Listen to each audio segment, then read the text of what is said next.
അങ്ങനെ Malayalam big boss season 6ൻ്റെ രാവിലെ തന്നെ ഇന്ന് പൊരിഞ്ഞടി നടന്നിരിക്കുകയാണ്. ഇപ്പോൾ നമ്മുടെ ജാസ്മിനും ശ്രീരേഖയും ശ്രീതുവും തമ്മിലാണ് അടി നടക്കുന്നത്. ഇന്നലെ രാത്രി തന്നെ ജാസ്മിനും ശ്രീരേഖയും തമ്മിൽ ചെറിയ രീതിയിലുള്ളൊരു ഫൈറ്റ് നടന്നിട്ടുണ്ടായിരുന്നു. ശ്രീരേഖ കൂർക്കം വലിച്ച് ഉറങ്ങുന്നത് കൊണ്ട് ജാസ്മിന് കിടന്നുറങ്ങാൻ പറ്റുന്നില്ല. അതുകൊണ്ട് ഇന്നലെ ജാസ്മിൻ ഉറങ്ങിയിട്ടില്ല എന്നൊക്കെ പറഞ്ഞിട്ടുണ്ട്. അതിൻ്റെ പേരിൽ രാവിലെ തന്നെ ശ്രീരേഖ വന്ന് ജാസ്മിനോട് ചോദിക്കുകയും അത് വലിയ പ്രശ്നമാവുകയൊക്കെ ചെയ്തിട്ടുണ്ടായിരുന്നു.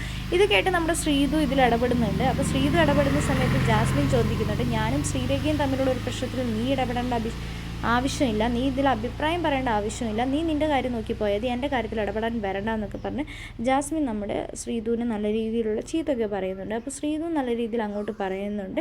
ശ്രീരേഖ ചേച്ചി ശ്രീതുവിനോട് വന്ന് പറഞ്ഞതുകൊണ്ട് തന്നെയാണ് ശ്രീതു ആ കാര്യത്തിൽ ഇടപെട്ടത്. എന്താണെങ്കിലും ബിഗ് ബോസ് വീട്ടിൽ ഇപ്പോൾ നല്ല രീതിയിലുള്ള അടികൾ നടന്നുകൊണ്ട് തന്നെ ഇരിക്കുകയാണ്. അടികൾക്കൊരു വിരാമമെന്ന് കരുതിയെങ്കിലും പെൺപുലികൾ അടികൾ തുടങ്ങിക്കഴിഞ്ഞു.